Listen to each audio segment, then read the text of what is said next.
Et bonjour à toutes et à tous. Encore une fois, je ne m'arrête plus sur le chemin de la Bocol attitude, puisque ce 1er mai, je suis allé faire deux brocantes. Et deux brocantes somme toute fructueuses parce que je suis reparti avec pas moins de 7 livres à vous présenter sur Instagram. J'ai posé la question, j'ai 2 vidéos à tourner voilà, dans mon escarcelle. Que préfères-tu, le book haul du 1er mai, le book haul de la brocante du 1er mai, ou alors le dernier avis lecture sur le dernier Alexis Lebsker a coupé le souffle que j'ai terminé avant-hier, je crois. Oui, avant-hier. Et donc, les gens, en tout cas, ont voté. Si tu aurais préféré plutôt avoir la vidéo avis lecture de À couper le souffle, le dernier Alexis Lebsker, eh ben, fallait être sur Instagram, t'abonner à mon Insta, les Polars d'Alistair, venir voter en story, et puis voilà. Il faut faire ça, si tu avais voulu le contraire. En attendant, c'est le book haul qui a gagné, c'est le book haul que je mets en premier. Voilà, je parle bien la France. Et donc, alerte spoiler, c'est comme d'habitude excellent. Voilà, c'est super. Si tu veux en savoir plus, la vidéo sortira vendredi ou samedi peut-être, avis lecture. Je pense. Hein. Et donc ma lecture actuelle, la dernière chance d'Éléonore, le dernier roman d'Anne Villemain Sicherman. Donc c'est l'autrice qui a écrit 1803 La nuit de la sage-femme, 1812 Le fiancé de Russie. Nous sommes avec sa série Augustin Duroc ou Duroche. Duroc, je pense. Donc c'est le dernier tome. C'est une série, certes, mais Madame Villemin Sicherman m'a assuré que c'était pas la peine d'avoir lu les précédents. On peut complètement le lire sans avoir lu ceux d'avant. Il y a aucun problème et je l'ai à peine commencé. Et ben pour l'instant j'ai pas de soucis. Hein. Moi je suis très content parce que j'ai main petite, je mets mon doigt devant mon vrai nom devant, dédicace, voilà. Je la remercie beaucoup, ainsi que Kalman Levy pour le service presse. La dédicace spéciale influenceur. Le mec se la pète, MDR. Et donc voilà, donc pour l'instant c'est très cool. Le polar historique qui va bien, avec la belle plume de Dan Villemain Sherman qui est vraiment au top. J'aime beaucoup cette autrice parce qu'elle écrit vraiment super bien. Historiquement, c'est toujours fin, c'est toujours solide. C'est toujours, on sait juste ce qu'il faut, avec le petit supplément de culture qui fait plaisir quand même. Et non, non, c'est vraiment très cool. Mais on va peut-être commencer le book haul, ce serait bien, histoire que la vidéo soit pas trop longue, tu vois. Alors, avant toute chose, ah oui, je vais peut-être mettre la caméra, puisque je dois vous montrer les romans, les couvertures. Je viens de capter. Allez, ça me fait mal au cœur, mais paf. Les recettes des films du studio Ghibli, ou Ghibli, hein, si c'était un vrai de vrai, tu veux dire Ghibli, tu dis Ghibli. Tu fais comme tu veux. Moi je dis Ghibli parce que voilà. Et donc voilà, tout ça, tout bêtement, on retrouve si tu connais pas Studio Ghibli, ben écoute, la culture, tout ça, Google est ton ami, voilà, tu te débrouilles. Hein. Je suis pas là pour vous apprendre ce que c'est que les films Ghibli. Et donc, voilà, on a le bento de Totoro. Si vous avez au moins vu Mon voisin Totoro, je ne peux pas croire que vous n'ayez pas vu ce film. Voilà, ce type d'image, ça doit vous dire quelque chose. Donc, on a plein de recettes comme ça qui sont là, hein, qui font plaisir. Ça a l'air, somme toute, assez des recettes simples, tu vois, mais qui sont vraiment tirées des films. Donc, finalement, voilà. Des recettes toujours très japonaises, hein, j'imagine. Mais bon, voilà. Si t'entends quelqu'un descendre des escaliers très fort ou des klaxons, ce sont les gens autour de moi qui ne sont absolument pas discrets. J'en suis désolé. Voilà. J'aime ma voisine. Je vous jure, c'est un truc de fou. Hein. La discrétion incarnée, hein, c'est incroyable. Je couperai même penser au montage. Je parle mal de mes voisins. Qu'est-ce que vous allez faire? Rien du tout. Donc franchement, non, non, ça a l'air d'être très sympa. Je vous présente, c'est un livre de recettes, donc c'est vraiment cool. C'est vraiment très cool. Voilà, je vous montre un peu là. Hop, toutes les inspirations. Voilà, donc de quoi passer un bon moment au fourneau. Ça m'a coûté 4 balles, tu vois, donc c'est très cool. Allez, on va taper dans les polars, les thrillers, on va taper dans le dur. Quoi qu'il n'y a pas que du polar et du thriller, hein, finalement. Je vais tout de suite vous montrer les deux seuls livres qui ne sont pas du polar et du thriller. J'ai chopé L'Assassin Royal de Robin Hobb. Qu'est-ce que c'est que l'Assassin Royal? Eh ben, c'est une série fantastique, non, fantasy, pardon, oulala. C'est une série fantasy qui existe depuis très longtemps, qui est vraiment un classique dans le milieu, quoi. J'ai prêté les premiers tomes à ma sœur, qui a commencé à lire donc avant moi. Et donc, j'ai pas encore lu l'Assassin Royal. Et je voulais les lire, mais ma sœur voulait les lire avant. Du coup, je lui ai prêté. Et j'ai vu les 7 et 8 dans le même, j'allais dire le même format, parce c'est chez J'ai lu, mais chez J'ai lu, ils les ont sortis plusieurs fois avec des couvertures différentes. Moi, c'est ce type de couverture que j'ai.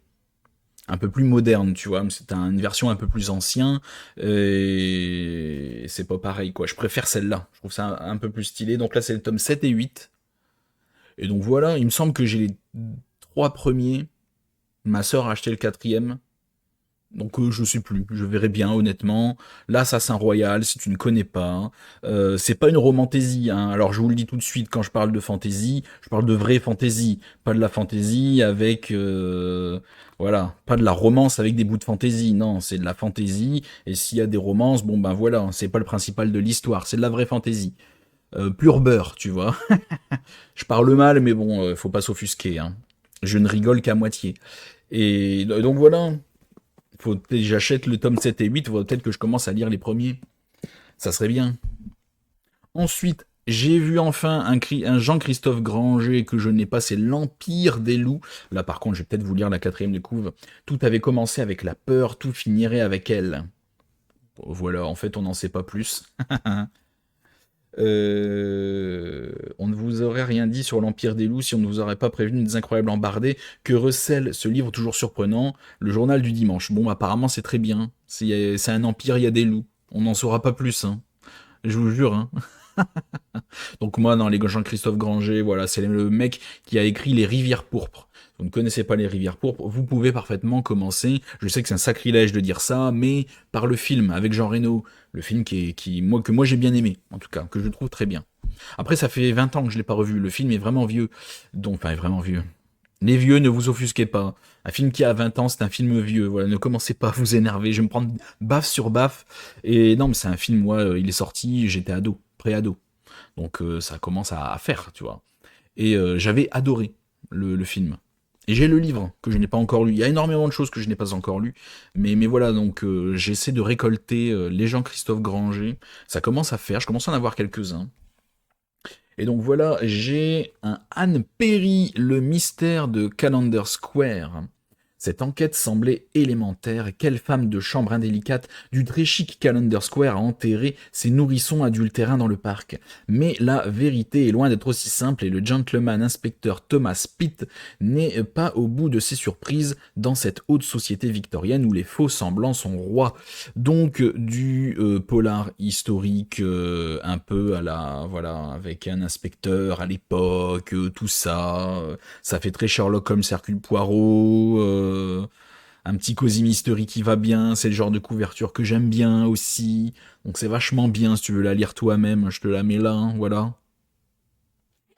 Et voilà, non, mais c'est le genre de roman, tu le lis, tu te détends, ça fait plaisir, t'essaies de chercher le meurtrier, tranquille, c'est cool. Dans le même genre, on est déjà dans la fin du book haul parce que ça fait déjà quelques livres que je vous présente, un Anne Granger. Anne Granger, le brouillard tombe sur Deptford. Deptford, oui, Deptford. Les couvertures, alors les Anne Granger, je ne les vois qu'en poche à chaque fois. Les poches de chez 10-18. Et jamais je vois un grand format. Et je n'en vois jamais énormément, que ce soit... Bon, après, je parle pas en neuf. Je te parle pas en neuf, dans vraiment un magasin, en librairie ou à la Fnac ou quoi. Je te parle vraiment, admettons, Easy Cash, des braderies, les brocantes, ou Emmaüs et compagnie, tu vois, ou Leclerc Occasion. Enfin, vous avez peut-être la chance d'avoir un Leclerc Occasion. J'ai bien un Leclerc, un centre culturel Leclerc, mais pas Occasion. Je pleure hein, à chaque fois quand je vois des stories sur Instagram des gens. J'ai eu ça, Leclerc Occasion, ça a rien coûté. Oui, bah, Je suis jaloux. Voilà, je suis très jaloux. J'aimerais bien avoir un Leclerc d'occasion. Ça a l'air de valoir le coup. En tout cas, voilà. Déjà des Anne Granger, je n'en vois pas beaucoup. Mais alors, des grands formats, j'en ai jamais vu. Hein. Honnêtement, en tout cas pour l'instant, je suis jamais tombé dessus. Donc je vais peut-être vous lire la quatrième. Londres, époque victorienne, tout ce que j'aime finalement. Par une froide nuit de novembre, le docteur Harry Parker trébuche sur un cadavre dans une ruelle de Deptford. Que venait faire Madame Clifford, si chic et si bien vêtue, dans cette partie peu fréquentable de la ville? Chargé de l'enquête par Scotland Yard, l'inspecteur Ben Ross ne trouve aucun témoin. De son côté, sa femme Lizzie tente d'étouffer un scandale. Edward Wellings, un ami de la famille, souffre d'addiction au jeu, mais le pire reste à venir. Wellings semble être le dernier à avoir vu Madame Clifford vivante, et que penser de son excellente raison de la tuer? Ça fait très Agatha Christie, mais à l'époque plutôt victorienne, tu vois, à l'époque de Sherlock Holmes. C'est vraiment pile le mélange qui va bien. Moi, en plus, les couvertures, elles sont toujours top. J'adore, tu vois, ce type de couverture, il n'y a rien de tel, je trouve. En tout cas, ça donne une ambiance, tu vois. Une bonne ambiance qui va bien. Et pour le dernier, petite vidéo courte finalement. C'est un Franck Tillier, je ne sais plus si je l'avais déjà ou pas. Je l'ai eu pour aller peut-être 1 ou 2 euros. Sur mon application bibliothèque, sur mon téléphone, il n'était pas inscrit. Je me suis dit qu'il y avait quand même de grandes chances que je l'ai quand même parce que ma bibliothèque, mon application de bibliothèque n'est pas à jour. Ça fait longtemps que j'ai pas tout rescanné parce que tu vois, vous voyez, c'est ce genre d'application où vous scannez les codes barres et puis ça le rentre dans votre PAL et tout. C'est vachement bien ça. Hein. Et ça fait un moment que j'ai pas mis ma bibliothèque à jour. Faudrait peut-être que je le fasse. Du coup, je savais plus si en vrai je l'avais ou pas. Ou tout du moins, si je l'ai en poche, c'est pas grave parce que moi je les veux tous en grand format. Mais si je l'ai en grand format, bon bah je l'ai 2 fois. Voilà, je le mettrai en boîte à livres si je l'ai 2 fois, ou je le revendrai. Enfin, on sait Lucas de Franck Tillier. Franck Tillier qui passe en dédicace, je crois que c'est la semaine prochaine, à la Fnac par chez moi. Donc je vais me faire un plaisir d'y aller. Et je vais me faire un plaisir de prendre mon petit selfie et d'avoir la dédicace de Franck Tillier. Ça va être bien. Ça va être bien. C'est une Gis aussi qui passe pour son roman. Celle qui a écrit Jules Verne contre Nemo, là, c'est Jules Verne. Je sais plus. J'ai vu passer, je sais plus le titre, mais je vais sûrement aller la voir aussi. Et donc Lucas, partout il y a la terreur, celle d'une jeune femme dans une chambre d'hôtel sordide, ventre loué à prix d'or pour couple en mal d'enfant, et qui s'évapore comme elle était arrivée. Partout il y a la terreur, celle d'un corps mutilé qui gît au fond d'une fosse creusée dans la forêt. Partout il y a la terreur, celle d'un homme qui connaît le jour et l'heure de sa mort. Et puis il y a une lettre, comme un manifeste qui annonce le pire. S'engage alors pour l'équipe du commandant Charcot, on aime Charcot, hein, une sinistre course contre la montre. C'était écrit, l'enfer ne fait que commencer. C'était écrit, ça commence sérieusement à me hyper. Ce genre de résumé, c'est court, mais ça fait le taf. Ça te donne un petit peu, ça te met le cadre, ça te donne l'ambiance. C'est vachement sympa. Hein. Tu sais que tu vas kiffer, il y a du mystère. Ça en dit suffisamment, mais pas assez. Voilà, c'est vraiment top. C'est très bien. C'est la petite pavasse quand même. C'est le bébé qui fait, je vais vous le dire tout de suite, 500... 550 pages. 551 pages, très exactement.